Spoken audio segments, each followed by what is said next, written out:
Bonjour ou bonsoir, frères et sœurs, bien-aimés dans le Seigneur. C'est encore une joie pour moi de pouvoir partager une pensée du Seigneur avec vous. Vraiment que toute la gloire revienne au Seigneur qui nous garde et qui veille sur nous grâce à son esprit. Et aujourd'hui, j'aimerais en fait partager autour d'une question qui revient souvent. Donc, au milieu des enfants du Seigneur, ceux qui cherchent le Seigneur. Vous savez, lorsqu'on est touché par le Seigneur, le jour de notre conversion, on a un seul désir, c'est de plaire au Seigneur, s'abandonner à lui et grandir dans cette vie. Et bien évidemment, beaucoup de frères et sœurs se demandent comment faire pour grandir dans cet amour pour le Seigneur, comment faire pour davantage aimer le Seigneur, comment faire pour connaître une progression dans cet amour que nous manifestons pour le Seigneur. Et donc, je vais essayer d'apporter des éléments de réponse à la lumière des Écritures pour voir un peu ce qu'il en est. D'accord? Donc, mais avant tout, je vais nous inviter à la prière pour recommander ce temps de partage entre les mains du Seigneur. Seigneur, je vais encore te bénir, mon Père, pour ta grâce, pour ta fidélité, pour tout ce que tu fais dans nos vies, Seigneur, pour le renouvellement de tes bontés, pour ta force, pour l'action de ton esprit, Seigneur, dans nos vies. Nous te soumettons encore ces moments, je te soumets ces moments, Seigneur. Assiste-nous et que toute la gloire te revienne, Seigneur. C'est notre désir. En ton saint nom, Seigneur, nous avons prié. Amen. Alors, comme je le disais, c'est vraiment une question qui revient souvent. Frère, comment faire pour davantage aimer le Seigneur? Comment faire pour grandir dans cet amour pour le Seigneur? Tellement de frères et sœurs se posent cette question. Et il y en a qui se disent, certainement que si je vis un certain nombre d'expériences, ou si je vivais un certain nombre d'expériences, mon amour pour le Seigneur allait certainement être beaucoup plus grand. Et d'autres se disent, voilà, pour ceux qui ne prophétisent pas, c'est-à-dire qui n'ont pas le don de prophétie dont nous parle 1 Corinthiens 12, ils se disent, si jamais j'avais le don de prophétie, peut-être que dans la manifestation de l'Esprit du Seigneur au travers de ma vie, ça m'aurait donné de plus aimer le Seigneur. D'autres se disent encore, si je parlais en langue, si je parlais la langue des anges, peut-être que ça me donnerait de plus aimer le Seigneur. Certaines personnes se disent aussi, peut-être que si j'ai une visitation angélique, si je vois des anges me visiter constamment ou une fois en passant, c'est sûr que mon amour pour le Seigneur serait beaucoup plus grand. Et tellement d'hypothèses, tellement de suppositions. Et malheureusement, l'ennemi arrive à saisir certains pour les culpabiliser, pour les enfoncer, n'est-ce pas, dans la jalousie, dans la compétition, parce que on voit tel frère ou telle sœur avoir tel ou tel don qui, selon nous, peut permettre à un homme rempli du Saint-Esprit, ayant l'Esprit du Seigneur, à davantage aimer le Seigneur. Et en fait, ce n'est pas ça, en fait, d'accord? Ce n'est pas ça. Les Écritures nous enseignent que tous, autant que nous sommes membres du corps de Christ, pour nous qui avons reçu Jésus dans nos vies, nous sommes un corps. Nous sommes un corps et dans ce corps, il y a différentes grâces, il y a différents dons. D'accord? Nous n'avons pas tous les mêmes dons et tous ne sont pas apôtres, tous ne sont pas prophètes, tous ne prophétisent pas, tous ne parlent pas en langue, disait Paul dans 1 Corinthiens 12, à compter du verset 28 jusqu'au verset 30 par là. Et donc, si c'était le cas, ce serait quand même injuste de la part de notre Seigneur, mais ce n'est pas le cas parce qu'il est juste, d'accord? Alors, parlons déjà de l'amour du Seigneur. Nous savons, je pense tous, j'ose le croire, que lorsqu'on parle de l'amour du Seigneur, d'aimer le Seigneur, il est question de mettre sa parole en pratique. D'accord? L'apôtre Jean, dans 1 Jean 5 au verset 3, nous dit clairement que cet amour consiste dans le fait de garder ses commandements, de mettre sa parole en pratique. 1 Jean 5, le verset 3. Et toutes les personnes qui marchent avec Jésus, avec notre Seigneur, Yeshua, et nous avons décidé de marcher avec le Seigneur. Pourquoi? Parce que nous avons été touchés par son amour. Donc, L'amour que nous manifestons vis-à-vis du Seigneur, à l'égard du Seigneur, n'est rien d'autre qu'une conséquence. Conséquence de l'amour que nous avons reçu de lui. D'accord? Le Seigneur nous a manifesté son amour en premier et nous l'avons aimé en retour après avoir été touchés par cet amour avec l'évangile, n'est-ce pas? L'évangile qui nous annonce l'amour du Seigneur, cet amour qui s'est manifesté par la mort de Jésus-Christ à la croix, n'est-ce pas, pour l'expiation de nos péchés et sa résurrection pour notre justification. La Bible nous enseigne dans Jean 3, le verset 16, un verset populaire que plusieurs connaissent, que le Seigneur a tant aimé le monde qu'il a donné son Fils afin que quiconque croit en lui ne périsse point mais qu'il ait la vie éternelle. D'accord? Donc, notre amour pour le Seigneur, nous commençons à le manifester à la conversion en réponse, n'est-ce pas, à l'amour que nous avons reçu de la part du Seigneur. C'est en cela que dans 1 Jean, on va prendre ce passage ensemble. Si vous avez vos Bibles, je vais vous inviter à vérifier. 1 Jean, chapitre 4, verset 19. D'accord? 1 Jean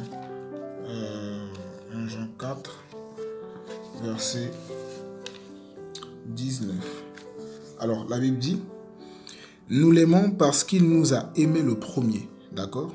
Ça, c'est l'apôtre Jean qui le dit. Que nous, enfants du Seigneur, nous aimons notre Créateur, nous aimons le Seigneur. Pourquoi?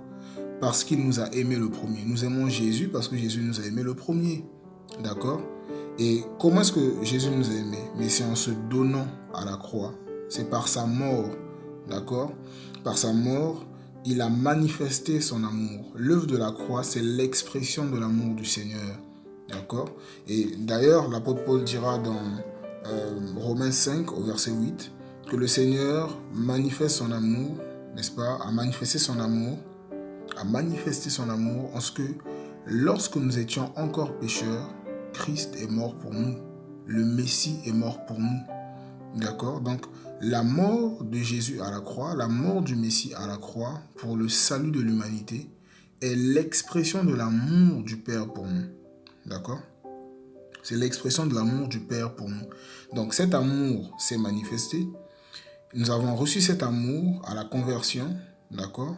Nous avons cru en l'évangile qui nous a annoncé cette mort du Seigneur pour nos péchés, pour nous libérer de la condamnation de ce poids qui pesait sur nos vies, n'est-ce pas? Et malheureusement qui allait déboucher à l'éternité en fait, loin du Seigneur, séparés éternellement de notre Créateur dans un lac de feu. Donc le Seigneur a témoigné de son amour, il a donné sa vie pour nous éviter, n'est-ce pas, cette réalité infernale, pour nous éviter en fait de passer l'éternité loin de lui. Il a manifesté son amour. Et pour nous qui avons écouté l'évangile, pour nous qui avons reçu le Seigneur, nous avons accepté et nous l'avons aimé en retour parce que nous avons été touchés par cet acte, n'est-ce pas, par l'expression de cet amour. Et étant dans le Seigneur, étant en Christ, nous sommes appelés à grandir dans cet amour, bien évidemment. Et comment est-ce que cela se passe? Comment est-ce que cela se fait concrètement? Alors, j'aimerais bien préciser aussi que l'amour que nous manifestons vis-à-vis du Seigneur débute par la pratique des bonnes œuvres qui consiste dans le fait de renoncer à sa vie passée. D'accord? Ça, c'est la manifestation de l'amour, de notre amour vis-à-vis du Seigneur. D'accord? Le fait de renoncer, de se repentir de toutes les mauvaises œuvres dans lesquelles nous étions, toutes les pratiques mauvaises qui n'honoraient pas le Seigneur et que nous pratiquions volontairement, d'accord, consciemment, volontairement. Lorsqu'on est touché par l'amour du Seigneur, on l'aime en retour en faisant quoi? En abandonnant la vie sale, en abandonnant la vie de péché, en mettant de côté les idoles, en mettant de côté toute pratique de mauvaises œuvres qui n'honorent pas le Seigneur, d'accord, parce que on est touché par cet amour et on veut changer, on veut plaire au Seigneur. D'accord? Donc c'est un processus dans lequel le Seigneur nous a introduits par sa grâce. Et étant dans ce processus, donc étant dans la manifestation de cet amour du Seigneur, avec l'aide de l'Esprit du Seigneur, le Seigneur veut que nous puissions davantage l'aimer, bien évidemment, grandir dans cet amour. Donc d'où la question, comment faire pour grandir dans cet amour pour le Seigneur? Pour grandir en fait dans cet amour, dans la manifestation de l'amour pour le Seigneur, nous avons besoin de l'aide de l'Esprit. D'accord? Le Saint-Esprit est le garant de cette croissance, ou encore de cette croissance en fait de l'amour du Seigneur dans nos vies, dans sa manifestation. C'est le Saint-Esprit. D'accord? Pourquoi? Je vais nous inviter à prendre un passage dans Romains chapitre 5. Romains 5, le verset 5. Je pense que certaines personnes connaissent ce passage. Romains 5, le verset 5. La Bible nous dit quoi? On nous dit, or l'espérance ne rend pas honteux, parce que l'amour d'Élohim est répandu dans nos cœurs par le moyen de l'Esprit Saint qui nous a été donné. Vous voyez? Donc l'amour du Seigneur, d'Élohim, notre Créateur, notre Père, est répandu dans le cœur de tous ses enfants, de tous les enfants de Jésus, notre Seigneur, d'accord, par le Saint-Esprit qui nous a été donné. Le Saint-Esprit est celui qui nous convainc de péché à la conversion. Le Saint-Esprit est celui qui nous ouvre les yeux sur la manifestation, sur l'expression de l'amour du Seigneur, et nous donnons au Seigneur. Vous voyez? Nous nous tournons vers le Seigneur. Et une fois dans le Seigneur, l'Esprit continue ce travail. D'accord? Le Saint-Esprit continue ce travail. Le fondement de notre amour pour le Seigneur, c'est l'œuvre de la croix. La base de notre amour pour le Seigneur, c'est l'œuvre de la croix. D'accord? Et c'est une œuvre profonde. Lorsqu'on parle de la croix, lorsqu'on parle de l'amour, de la mort du Seigneur, Jésus à la croix, il est question de notre rédemption, de notre salut, du pardon de nos péchés. D'accord? De la délivrance, la liberté par rapport à la pratique du péché. D'accord? Et le Saint-Esprit, tout au long de notre vie chrétienne, nous ouvre les yeux sur la croix, sur la réalité de la croix. D'accord? Il nous emmène à comprendre les profondeurs en ce qui concerne la manifestation de l'amour du Seigneur pour nous. D'où le Seigneur nous a tiré les bénéfices de la croix. D'accord? Il nous ouvre les yeux sur toutes ces choses, sur la grandeur du pardon du Seigneur. C'est ce que le Saint-Esprit fait. D'accord? Donc, pour grandir dans la manifestation de l'amour pour le Seigneur, il faut une communion avec le Saint-Esprit. Il faut une véritable relation avec le Saint-Esprit. Un cœur à cœur avec le Saint-Esprit.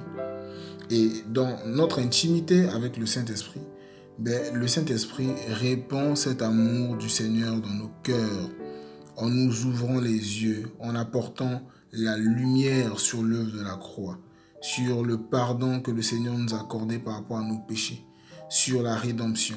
D'accord? Il nous ouvre les yeux sur les profondeurs de l'amour du Seigneur pour nous, dans les moindres détails, n'est-ce pas? Donc, plus on avance avec le Seigneur, plus on réalise à quel point nous étions mauvais, plus on réalise à quel point le Seigneur nous a vraiment tirés de loin, à quel point si nous étions toujours dans cette vie-là, dans laquelle nous étions avant notre conversion, c'était la catastrophe.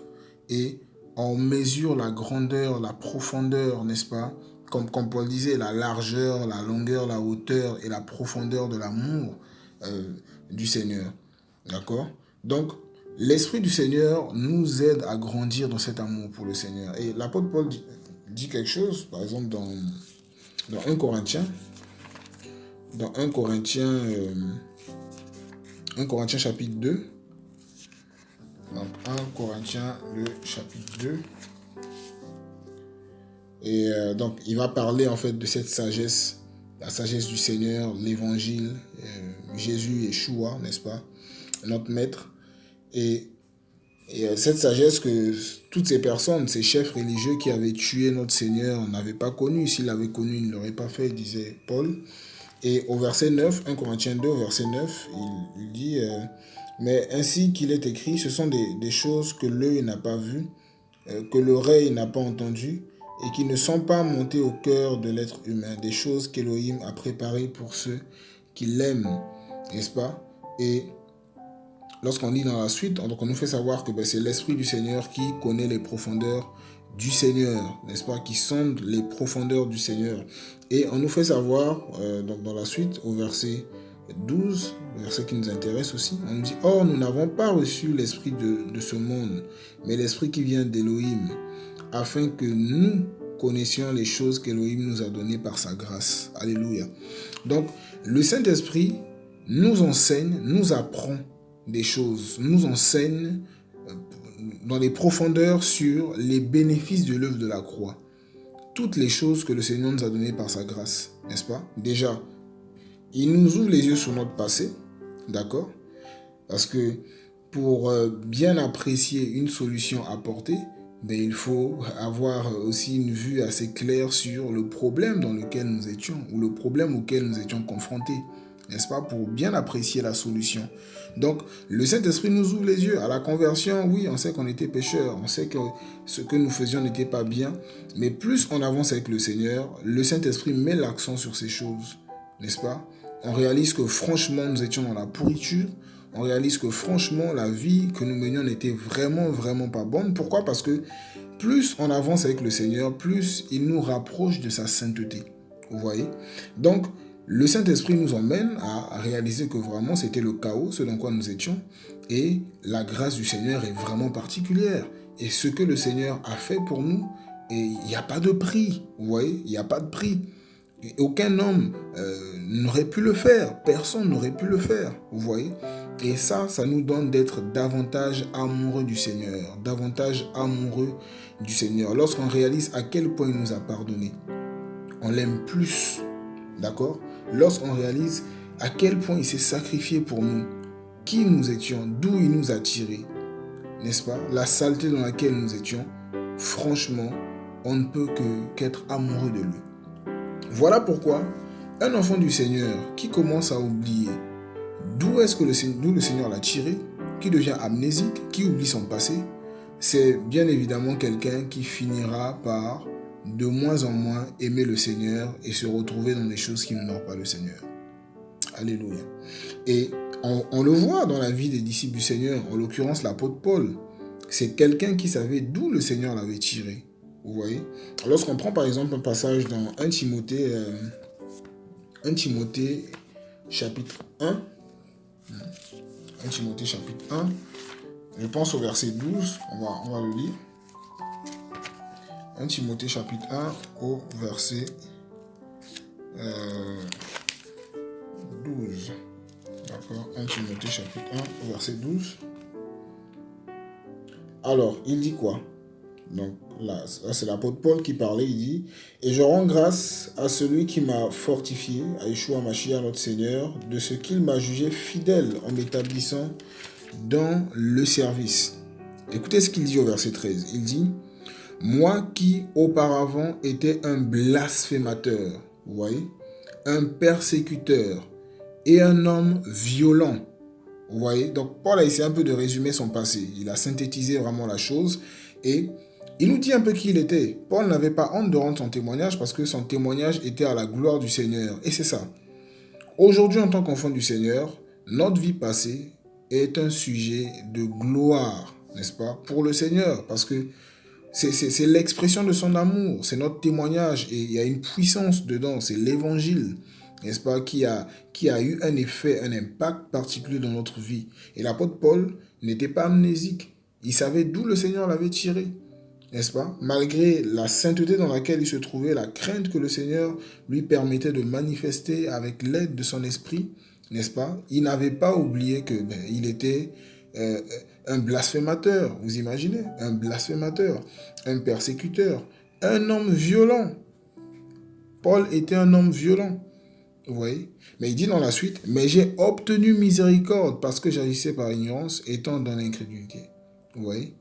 Et il dit, « Or, la grâce de notre Seigneur a surabondé en moi avec la foi et l'amour qui est en Yeshua Mashiach. Cette parole est certaine et entièrement digne d'être reçue. Que Yeshua Mashiach est venu dans le monde pour sauver les pécheurs, dont je suis le premier. » Alléluia. Paul n'avait pas oublié la réalité de la croix. Bien-aimé, c'est la base de notre marche chrétienne. C'est le fondement de notre vie avec le Seigneur. On ne peut pas parler de vie chrétienne sans parler de la mort de Christ à la croix.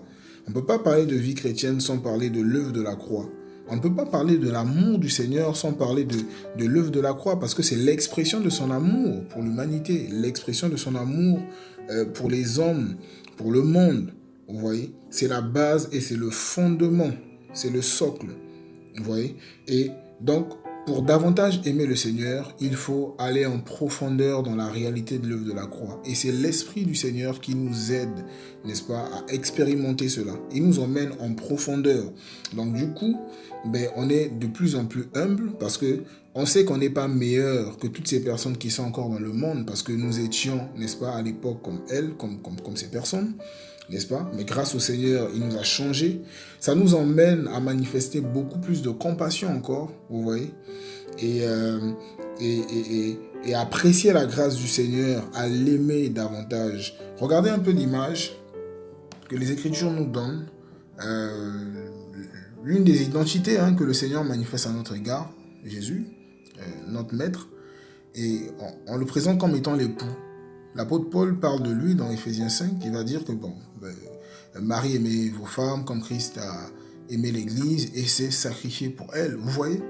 Donc le Seigneur a donné sa vie, c'était vraiment une preuve d'amour pour sanctifier son Église, pour purifier son Église.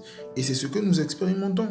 Le Seigneur a manifesté son amour, nous avons été touchés et nous l'aimons en retour. Et toutes les fois que nous regardons cet amour, nous allons dans les profondeurs de cet amour. Franchement, nous sommes de plus en plus amoureux et nous serons de plus en plus amoureux du Seigneur. Alléluia. Il y a beaucoup de personnes qui parlent en langue, mais qui cèdent face au péché. Vous voyez, il y a des personnes qui prophétisent dans les assemblées, n'est-ce pas? Je ne vais pas généraliser, d'accord? Tous ceux qui parlent en langue ne cèdent pas. Donc, c'est vraiment... je parle de personnes en particulier, d'accord? Et donc, il y en a qui manifestent des dons spirituels, mais qui ont une vie qui n'honore pas le Seigneur, vous voyez. Donc, si c'était la manifestation d'un don spirituel qui garantissait la croissance de l'amour pour le Seigneur, mais franchement, c'est qu'il y en a qui auraient été vraiment constants dans leur amour pour le Seigneur, vous voyez. Et on voit les enfants d'Israël qui ont vécu de belles choses, qui ont vu le feu, la gloire du Seigneur les conduire dans la nuit et la nuée, vous voyez. Mais leur cœur n'avait pas pour autant changé, bien aimé. La croix est le fondement de notre amour pour le Seigneur. Que personne ne nous trompe, d'accord? Si tu as été touché par le Seigneur, si Jésus t'a affranchi, comme les Écritures nous enseignent, que si le Fils de l'homme vous a affranchi, donc vous serez réellement libre, vous voyez. On nous dit que le Fils a apparu pour détruire les œuvres de l'ennemi. Et si le Seigneur, si cette parole est une expérience pour toi, mon frère, pour toi, ma sœur, ça veut dire que tu as reçu, n'est-ce pas, la substance, n'est-ce pas, qui peut garantir ta croissance dans l'amour pour le Seigneur, l'Esprit du Seigneur, qui répand cet amour, qui apporte des éclairages. Il y en a souvent, vous allez remarquer, et moi ça m'arrive, ça m'est déjà arrivé, dans la présence du Seigneur, un moment particulier, le Saint-Esprit nous ouvre les yeux, on réalise à quel point le Seigneur nous aimait, d'où il nous a tirés, à quel point nous étions sales. Et face à cette réalité, souvent on fond en larmes, tellement on l'aime, tellement on est touché par son amour, vous voyez. Et ça booste nos convictions et ça nous enracine et ça renforce notre fermeté face au péché, face à la tentation, vous voyez, face à toutes ces œuvres qui n'honorent pas le Seigneur. Et c'est vraiment important de comprendre ces choses. C'est le fondement, la croix, l'expression de l'amour du Seigneur. D'accord? Et il y a un passage, on va finir avec ce passage, qui me touche beaucoup, parlant de l'amour du Seigneur dans le livre de Luc 7. Donc je pense que la plupart connaissent cette histoire. On nous parle d'une femme pécheresse. Le Seigneur Yeshua va être invité par un pharisien, n'est-ce pas, dans sa maison.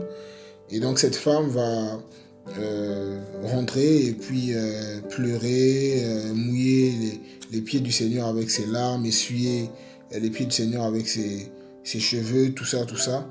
Et alors le Seigneur va donner une parabole. Donc là nous sommes dans Luc, le chapitre 7, au verset 40. Il dit, donc la Bible nous dit, et Yeshua prenant la parole lui dit, Shimon, j'ai quelque chose à te dire.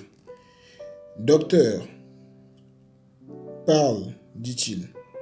Un certain créancier, donc le Seigneur va donner cette parabole, un certain créancier avait deux débiteurs.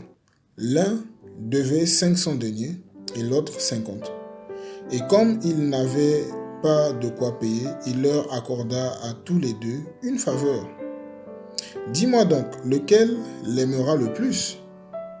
Mais Shimon répondit, lui dit, celui, je pense, à qui il a accordé la plus grande faveur. Vous voyez? Et on nous dit, et il lui dit, tu as droitement jugé. Et se tournant vers la femme, il dit à Shimon, vois-tu cette femme? Je suis entré dans ta maison, et tu ne m'as pas donné d'eau pour mes pieds. Mais elle les a mouillés de ses larmes, et elle les a essuyés avec ses propres cheveux. Tu ne m'as pas donné un baiser, mais elle, depuis que je suis entré, n'a cessé d'embrasser tendrement mes pieds. Tu n'as point oint ma tête d'huile, mais elle a oint mes pieds avec un baume. À cause de cela, je te dis, ses nombreux péchés sont remis, car elle a beaucoup aimé. Or, celui à qui on remet peu, aime peu. Et il dit à la femme, tes péchés sont remis. Et ceux qui sont avec lui à table commencent à se dire entre eux, qui est celui qui remet même les péchés? Mais il dit à la femme, ta foi t'a sauvé en paix. Vous voyez? Et au verset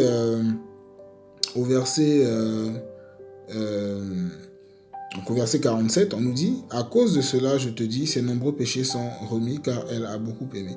Or, celui à qui on remet peu, aime peu. Vous voyez? Donc, en fait, qu'est-ce qu'on peut tirer de ce passage? Ici, il est question de l'amour du Seigneur, l'amour, n'est-ce pas, à l'égard du Seigneur en relation avec le pardon des péchés. Donc, ça nous ramène aussi à l'œuvre de la croix, vous voyez. Lorsqu'on réalise la profondeur du pardon du Seigneur manifesté à notre égard, je vous assure qu'on aimera beaucoup. Franchement, moi quand je regarde à ma vie, et plusieurs autres frères et sœurs que je côtoie, avec qui je communie, et quand on réalise en fait à quel point le Seigneur nous a nettoyés, d'où le Seigneur nous a tirés, ce que nous étions dans le monde, dans le passé, et ce que nous sommes aujourd'hui, la profondeur du pardon du Seigneur, franchement, ça nous emmène à réaliser à quel point le Seigneur nous a aimés, et on ne peut que l'aimer en retour. Alléluia. Donc, c'est vraiment une conséquence. Nous aimons le Seigneur parce qu'il nous a aimés le premier. Et l'Esprit du Seigneur nous aide, il répand cet amour dans notre cœur, il nous illumine, n'est-ce pas? Il illumine les yeux de notre cœur pour que nous ayons une meilleure compréhension de toutes ces choses que le Seigneur nous a données, comme le pardon et pas mal d'autres choses. Nous allons hériter, n'est-ce pas, le ciel, nous serons enlevés, nous passerons l'éternité avec le Seigneur, vous voyez un peu? Ce sont des conséquences de l'amour du Seigneur manifesté à notre égard. Vous voyez? Et quand on réalise d'où le Seigneur nous a tirés, la profondeur du pardon du Seigneur, nous ne pouvons que l'aimer en retour. Vous voyez? Nous ne pouvons que l'aimer en retour. Et donc, c'est vraiment ça. Comment grandir dans l'amour pour le Seigneur? Il faut avoir une communion avec le Saint-Esprit. Je vous assure. Au travers de la parole, dans la prière, dans la présence du Seigneur, le Saint-Esprit nous aide à réaliser les profondeurs de l'amour du Seigneur. N'est-ce pas? À réaliser à quel point le Seigneur nous a pardonné. Comment est-ce que nous étions méchants? Comme Paul le disait, il était un blasphémateur, un homme violent, vous imaginez? Et ça a gardé Paul. Il dit, mais cette parole est certaine et digne d'être reçue. Le Seigneur est mort pour les pécheurs, n'est-ce pas? Dans moi, Paul, je suis le premier. Vous voyez? Et lorsqu'on n'est pas amnésique, lorsqu'on garde vraiment dans notre cœur, dans notre esprit, cette réalité de l'œuvre de la croix, n'est-ce pas? Notre salut, on va en profondeur dedans, je vous assure que naturellement, on devient de plus en plus comme des enfants, on devient de plus en plus humble et notre compassion pour les âmes aussi grandit, notre attachement au Seigneur devient plus fort, vous voyez, et c'est comme ça qu'on évolue. Donc, sans communion avec le Saint-Esprit, moins il y aura une communion avec le Saint-Esprit, plus nous deviendrons amnésiques. Et donc là, notre vie de sainteté prendra un coup. naturellement, d'accord? Mais plus nous serons en communion avec le Saint-Esprit, plus nos yeux s'ouvriront, plus l'amour du Seigneur sera de plus en plus une réalité palpable dans nos cœurs et nous l'aimerons en retour.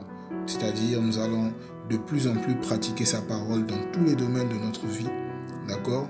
Et nous allons, avec beaucoup de zèle, nous empresser pour prendre position pour sa parole, n'est-ce pas? En manifestant, en pratiquant les bonnes œuvres, les œuvres du Seigneur par son esprit. Alléluia. Donc, voilà un peu ce que je pouvais apporter comme élément de réponse. Donc, la communion avec le Saint-Esprit est fondamentale. Et dans cette communion, il nous ouvre les yeux, n'est-ce pas, sur l'œuvre de la croix, en relation avec notre vie, d'accord, en relation avec notre témoignage, d'où le Seigneur nous a tirés, la grandeur de son pardon. Et naturellement, on l'aime en retour. Alléluia. On l'aime en retour. Ce que le Seigneur a prévu pour nous, ce que le Seigneur nous a donné dans sa grâce, la nouvelle Jérusalem, les noces de l'agneau, vous voyez, toutes ces promesses, toutes ces conséquences, l'identité d'enfant du Seigneur, de fils et filles du Seigneur, vous voyez, donc toutes ces choses nous emmènent à nous attacher à lui et à l'aimer en retour.